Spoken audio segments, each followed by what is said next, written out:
Subscribe Tag TV YouTube channel and press the notification button. You're watching Tag TV.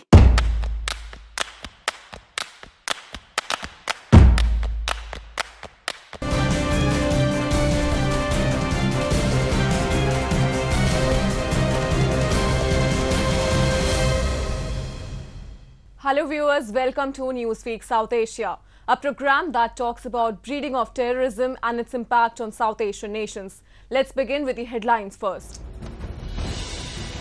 Indian security forces continue elimination of Pak-backed terrorists in Kashmir. Afghanistan peace process remains precarious due to surge in violence. US-based Pakistani national indicted for having allegiance with ISIS. And Pakistan harboring terrorists to unleash mayhem in India. Indian security forces are on a killing spree. They have launched an offensive against the Pak-backed terrorists in Jammu and Kashmir. After a major breakthrough on 6th May, when the army gunned down Riaz Naiku, the commander of Hizbul Mujahideen, 4 more terrorists were eliminated this week. After a brief halt owing to the winter season, Pakistan has resumed its despicable agenda of subverting peace in the region by infiltrating more and more terrorists to create mayhem. However, they have just been caught off balance by assertive Indian forces, and their nefarious plans have been blown into ashes. Have a look. A counter-terrorism offensive aimed at wiping out Pak-backed terrorists from Jammu and Kashmir has gained fresh momentum with the killing of 4 more Hizbul Mujahideen terrorists this week. This comes as a major setback to Pakistan, which has been desperately trying to hamper peace and harmony in the region, but has failed repeatedly in the past few weeks. A change in strategy of operations by Indian security forces lately has yielded it big breakthroughs. They are attacking the core, the leadership of the groups. A similar strategy was adopted when 2 high-profile terrorists were reported hiding in a village of Jammu. During the search early morning at 7 a.m., we homed in to a particular house from where the terrorists started indiscriminate firing. The encounter continued for 5 hours, and Tahir Ahmed Bhatt of Pulwama, belonging to the Hizbul Mujahideen terror outfit, was killed during the encounter. 1 AK-47 rifle and 2 magazines have been recovered.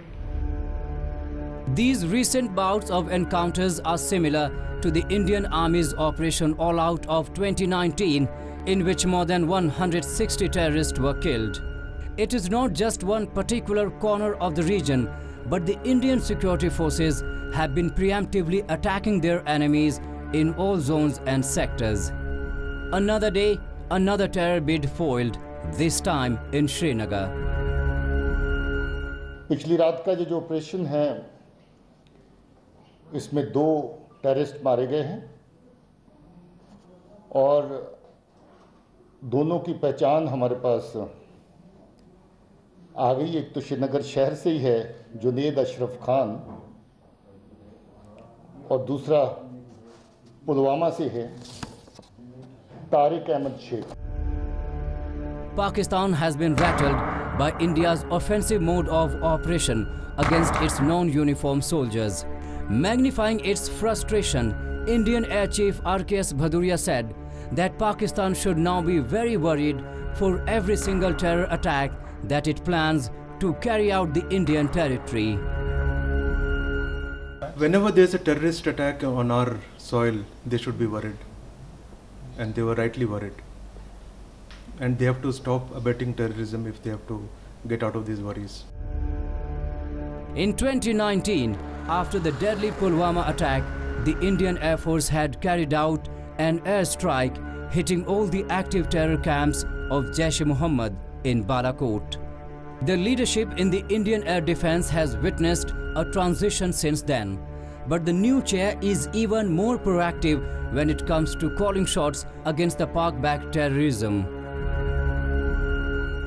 If required to take out any terror camps or launch pads across the LC, are we ready? Oh, if the situation so demands, of course. We are ready 24/7.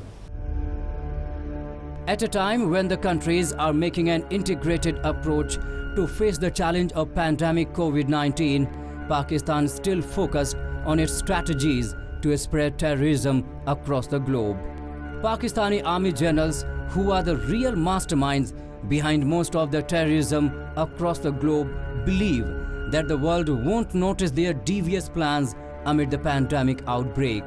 But to their surprise, not only all of their diabolic activities are being monitored, but being given a befitting reply by the Indian forces.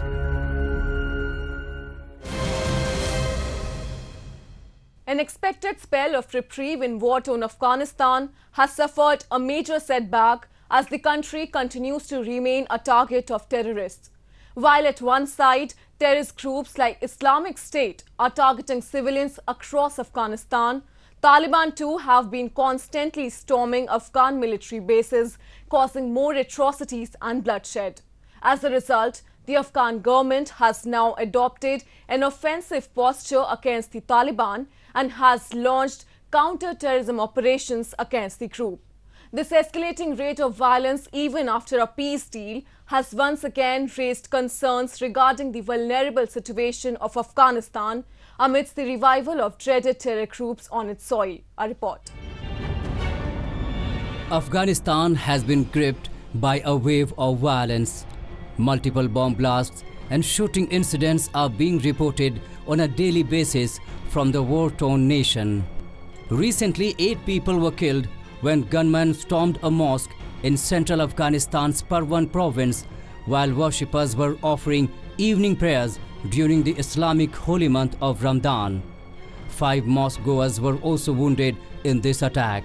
Though no group claimed the responsibility for the attack, but Afghan officials blamed the Taliban for the attack. However, the Taliban promptly denied its involvement in this brutal assault. In the meantime, the Taliban have also ramped up attacks on Afghan security forces. In the latest spate of violence against Afghan security forces, Taliban fighters detonated a car bomb near an Afghan intelligence agency installation in the central province of Ghazni, killing at least 7 people and wounding 40 others. Last week too, 5 civilians were killed and 40 people, including 6 soldiers, were wounded in a Taliban truck bomb blast targeting an army office in the neighboring province of Paktia.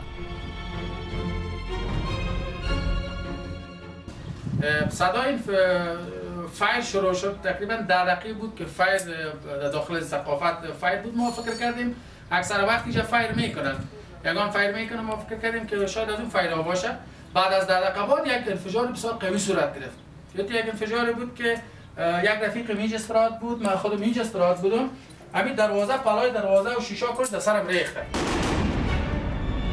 Meanwhile, in retaliation to violence, Afghan government has begun counter-terrorism operations against the Taliban. Recently, Afghan security forces successfully repelled a fierce Taliban attack on Kunduz province with the support of Air Force, a strategic city in northern Afghanistan that had briefly fallen to the terrorists twice in the past. According to Afghan officials, Taliban fighters attacked at least 17 outposts of Afghan forces around the city of Kunduz from several directions, triggering fierce fighting.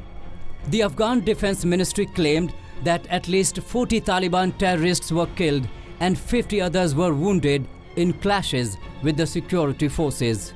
The latest violence follows a declaration by President Ashraf Ghani last week to resume offensive strikes against the Taliban after a string of brutal attacks in the country, including a maternity hospital attack in Kabul, which killed 24 people, with women and babies. اوربند او سولې لپاره د ولس علمای کرامو، حکومت او نړیوالې ټولنې د بار غوښتنو باوجود لا هم طالبانو لجنگ او افغان وشنه څخه لاس نه دی اخیستی او زموږ په هیوادوالو عوامه ځایونو یې خپل بریدونه زیات کړي دي. نو د هیواد د دفاع د هیوادوالو عوامه تاسیساتو د امنیت او خوندیتوب او د طالبانو او ټولو تروریستي ډلو او ګروپونو د بریدونو او تهدیدونو د دفع کولو او د دوی د ځپلو په موخه د هیواد امنیتي او دفاعي ځواکونو ته دستور کوو چې د دفاعي حالت پر ځای برته تعرضي حالت اختیار کړي او دښمن پر وړاندې خپل عملیات پیل کړي. Meanwhile, the U.S. Special Representative for Afghanistan Reconciliation, Zalmay Khalilzad, met Taliban leaders in Doha and discussed about counter-terrorism, intra-Afghan talks and the withdrawal of American forces from the country under the peace deal. Taking to Twitter, Khalilzad said, "I held 3 constructive meetings with Mullah Biradar and members of the Taliban Political Commission, emphasized that US-Taliban agreement is interconnected. Counter-terrorism commitments, intra-Afghan negotiations, troop withdrawal and gradual violence reduction leading to a permanent ceasefire." Khalilzad also met President Ashraf Ghani and Chairman of the High Council for National Reconciliation Abdullah in Kabul and congratulated them on their agreement to form an inclusive government after prolonged negotiations. In a series of tweets, he said, "We discussed next steps required to implement the agreement between the two leaders. On peace, we agreed that violence is much too high and there is a need to move urgently to reduce it by all sides." Zalmay Khalilzad urged that all sides will have to reduce violence in order to begin the stalled peace process. Unfortunately, the credentials of Taliban and some of the sides are very, very doubtful. And above all, all sides are being supported by Pakistan. So all the militant groups and terrorist groups get some, in one way or the other, patronage from Pakistan. So for them, it is not good that if peace returns to that particular region. Otherwise, US has been wholeheartedly trying for a long time. In fact, India also mediated in between and also wanted to participate. Khalilzad peace efforts came as the scale of violence has significantly increased in Afghanistan over the past few months. Violence has spiked up since the Taliban signed the peace deal with Washington in February that called for the full withdrawal of American troops from Afghanistan within 14 months. According to government officials, the country has witnessed more than 3,800 attacks since the signing of peace deal, which killed 420 civilians and wounded 906. Moreover, the United Nations Assistance Mission in Afghanistan told that Taliban was responsible for 208 civilian casualties in April 2020, which is 25% higher than April 2019. Even after signing the peace deal with America, Taliban in a way has not withdrawn itself from the conflict, and they continue to get engrossed in conflict, and they are continuing to maintain some strikes here and there where they are targeting innocent civilians. What I see is that Taliban is in a way hungry for money. That's true, but the fact is that they are also being pushed by other sides and other terrorist groups, and as well as Pakistan, to create chaos and confusion within that particular region. The country's conflict is back into full-fledged bloodletting after a brief period of hope that a deal between the United States and the Taliban would open the way for negotiations between the two Afghan sides. Although in the peace deal, the Taliban pledged to reduce violence and prevent Afghanistan's territory from being used by terrorist forces, this constant wave of attacks in Afghanistan has once again raised the concerns about country's future.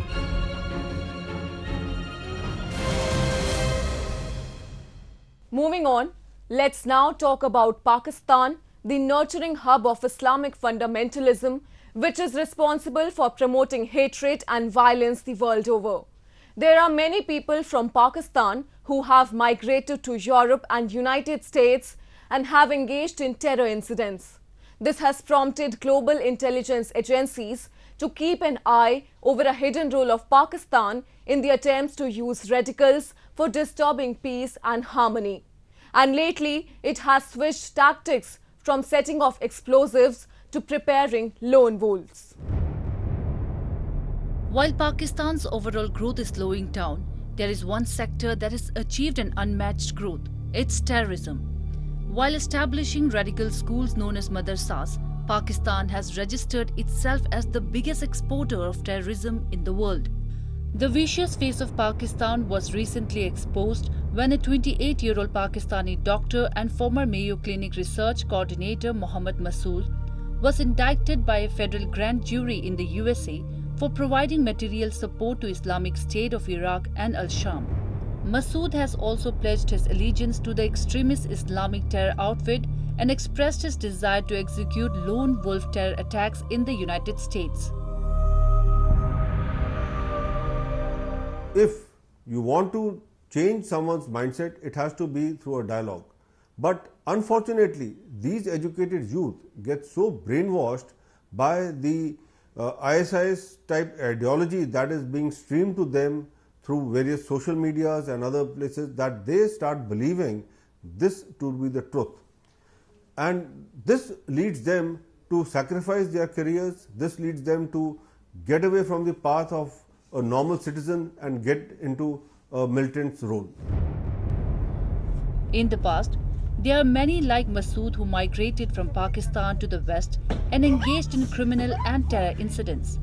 In December last year, 28-year-old Usman Khan, a convicted Islamist terrorist who spent part of his teens in Pakistan and released from a UK prison, stabbed two people to death in a terror attack on London Bridge. He was inspired by the ideology of Al-Qaeda terror group and was previously sentenced to 16 years in prison term for his role in the London Stock Exchange bombing in 1990. In September 2017, police in Spain's northern Catalan city of Lleida arrested 25-year-old Pakistani men suspected of promoting terrorism and militant propaganda on social media networks. He was detained after 16 people were killed in attacks in the Catalan capital Barcelona and another Catalan coastal town. The militant Islamic State group had claimed the attacks. It is the madrasas that are the root cause of all these ills that you see today that is happening in the Islam religion. Here the children come at the ages of 5 upwards, and they in their impressionable age are being brainwashed by these preachers over there who are teaching them something which is totally alien and totally hate-mongering, which makes their mindset totally against other religions and against other human beings who are not following Islam. Various terrorist organizations with the constant support of the Pakistani military and its notorious intelligence agency, the ISI, are preparing a new generation of terrorist leaders taking the reins of jihad in their hands. A number of Pakistani Islamist terror organizations such as Harkat al-Jihad-e-Islami, Harkat al-Mujahideen, Lashkar-e-Jhangvi, Jaish-e-Mohammed, Lashkar-e-Taiba and Tehreek-e-Taliban Pakistan have worked under Al-Qaeda sponsorship since 2001 and have all pledged allegiance to ISIS Caliph Abu Bakr al-Baghdadi since 2014. They are making their mindset into jihadis. They are using this as a breeding ground to create jihadis and militants who would then go around the world to fight what they call as the holy war or the jihad. Pakistan has allowed its territory to become a staging point for terror activities. Its radicalized youth often attempt to unleash terror acts in various parts of the world that pose a great threat to global peace and security. However, with the overhauled security policies and massive battle launched against terrorism, security agencies in the West have been successful in thwarting a large number of terror plots hatched by Pakistan-backed terrorists.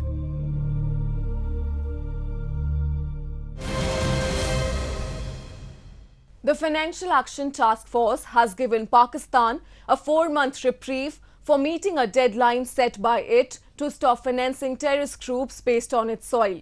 Unfortunately, neglecting FATF guidelines, Pakistan continues to pursue the same attitude and funding and sheltering terrorists to carry out terror activities in India. Here's a report. Pakistan-backed terrorists created mayhem in Jammu and Kashmir on May 21st as they attacked security forces in Pulwama district, killing a policeman. This was the second attack on the security forces in the Kashmir Valley in 2 days. Such terror attacks in Jammu and Kashmir has once again brought to the fore the terrorist threat emanating from across the border. Pakistan continued to provide shelter, training and ammunition to terrorists in Pakistan-occupied Kashmir and used them as proxies against India. Analysts are of the view that these terrorists are not only responsible for creating mayhem in India, but in Pakistan also, where civilians remain victims of terror. After the Soviet withdrawal from Afghanistan, Pakistan wanted to create a regime in Afghanistan which should be totally subservient to Pakistan and should take orders from Pakistan. In order to support this regime, they kept sending Taliban to carry out attacks along the Afghanistan-Pakistan border. And that area resulted in creation of a counter force which came in a combination of several terrorist groups called Tehreek-e-Taliban Pakistan, who resist this pressure on the part of Pakistan and are against the policies of Pakistani government and the Pakistani army. Their mission is to overthrow the Pakistani army and overthrow the Pakistani state. And to that extent, Pakistan is now becoming a victim of its own game. Almost 2 decades ago, Islamabad decided to use Islamist fighters and provided them armed training after the Soviet withdrawal from Afghanistan. It was aimed to intensify insurgency in the Kashmir Valley and other parts of India. This has attracted a large number of Islamic fundamentalists in Khyber Pakhtunkhwa and other tribal areas towards radicalization. Religious terrorism is playing a huge role in Pakistan.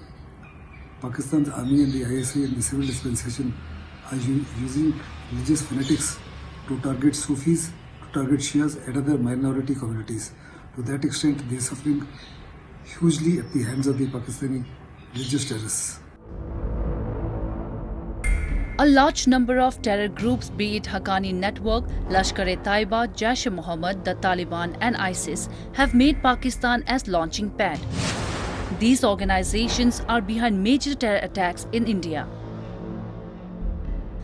It is a known fact that these terror activities have taken place at the behest of Pakistan's deep state, that is, the ISI and the military.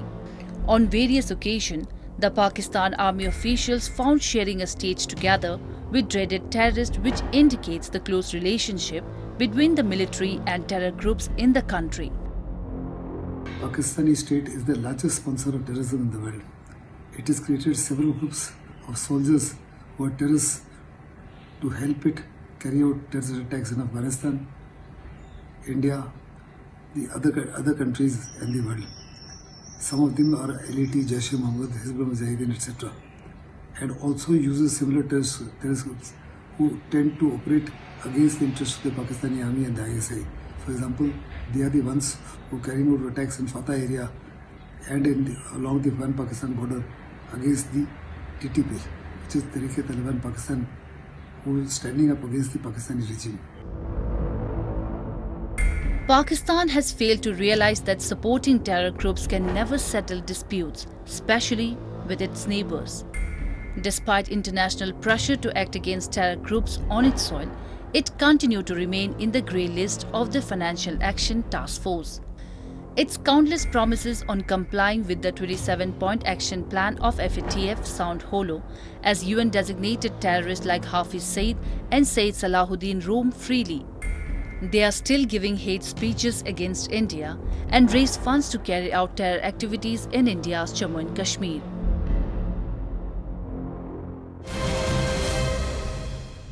And with that, we come to the end of this edition of Newsweek South Asia. We will be back next week with more news, views and analysis from the subcontinent. Meanwhile, do keep writing to us at nwsa@anin.com. This is Shreya Savijay signing off on the behalf of entire production team of Newsweek South Asia. Goodbye and take care.